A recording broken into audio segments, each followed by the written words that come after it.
সরকারের বিরুদ্ধে বক্তব্য দেওয়া যাবে না, কারো বাবার সরকার প্রতিষ্ঠিত হয়েছে। বৈষম্য বিরোধী আর বিপ্লবের নামে অনেক দোকানপাট গজাচ্ছে। 5 তারিখের আগে এইসব দোকানপাট দেখা যায় নাই। 5 তারিখের আগে ছাত্র জনতার কোনো ব্যানার দরকার হয় নাই, কোন দোকানের দরকার হয় নাই। তারা তাদের বুকের তাজা রক্তের বিনিময়ে হাসিনা স্বৈরাচারের কাছ থেকে এই দেশকে মুক্ত করেছে। এই হামলাকারীদের যেখানে পাবে, এরা বর্তমান সরকারের কততম সন্তান তা দেখে দেবে। এদের পিঠের চামড়া কতটুকু পুষ্ট তা দেখে দেওয়া হবে। এদের হাতে কত শক্তি আছে সেইটা দেখে দেওয়া হবে। আমরা দেখতে পাই এই শহীদ মিনারকে কেন্দ্র করে কিছু পুলিশ বাহিনী উপস্থিত থাকেন। সবসময় প্রোগ্রাম হলে তারা উপস্থিত থাকেন, আজকেও আছেন। প্রোগ্রাম হলে তারা এখানে নিশ্চয় মধুচন্দ্রিমা করতে আসেন না। একটা সমস্যা তৈরি হলে তারা যদি অন্য সকল মানুষের মতো দর্শকের ভূমিকায় থাকেন, তাহলে কি তাদেরকে এখানে মধুচন্দ্রিমা করবার জন্য দায়িত্ব দেওয়া হয়? অতএব এটা আমাদের কাছে প্রশ্ন। তারা বলেছেন সরকারের বিরুদ্ধে বক্তব্য দেওয়া যাবে না, সরকারের বিরুদ্ধে বক্তব্য দেওয়া যাবে না, কারো বাবার সরকার প্রতিষ্ঠিত হয়েছে। হাসিনার সরকার, যার বিরুদ্ধে সমালোচনা করা যাইত না, 7 বছর প্রতি ঘটনায় মাইর খাবার পরেও, রক্তাক্ত অবস্থায়ও রাজপথে দাঁড়িয়ে আমরা আন্দোলন সংগ্রাম করেছি। হাসিনার রক্ত চক্ষু আমাদেরকে ভয় দেখাইতে পারে নাই। আর এখন বর্তমান সরকারের কিছু অবৈধ পুত্র জন্ম নিচ্ছে।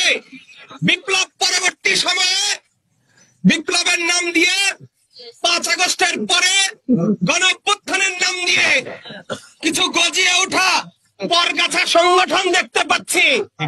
এইসব উৎপাত বন্ধ করতে হবে।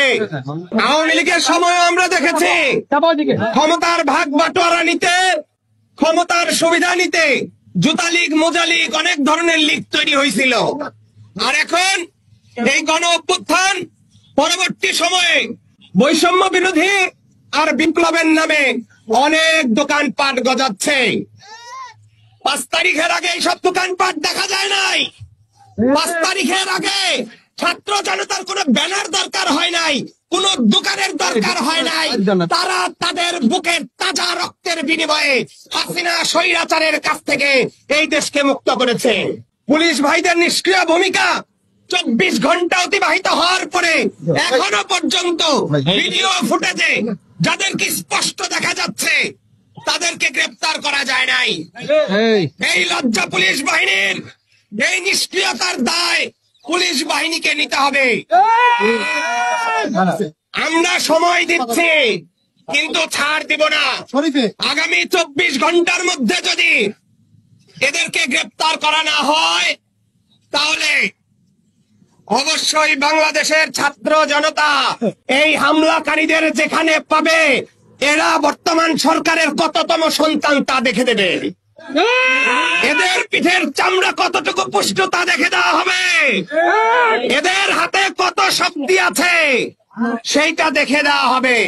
এদের মাথার উপরে কাদের হাত, কেন এরা সরকারের সমালোচনা সহ্য করতে পারে না, সেইটা আমরা ইনশাআল্লাহ দেখে দেব। এখন আইন শৃঙ্খলা রক্ষাকারী বাহিনীর দায়িত্ব অনতি বিলম্বে আমাদের আগে তারা এই অপরাধীদেরকে ধরবে। হয় তারা ধরবে, না হইলে আমরা ধরব। আমরা আইনের প্রতি শ্রদ্ধাশীল, তাই এখনো পর্যন্ত আইন নিজেদের হাতে তুলে নিচ্ছি না। অতএব আপনাদেরকে সতর্ক হতে হবে, সচেষ্ট হতে হবে। সবাইকে ধন্যবাদ জানিয়ে আমি আমার বক্তব্য শেষ করছি। খোদা হাফেজ।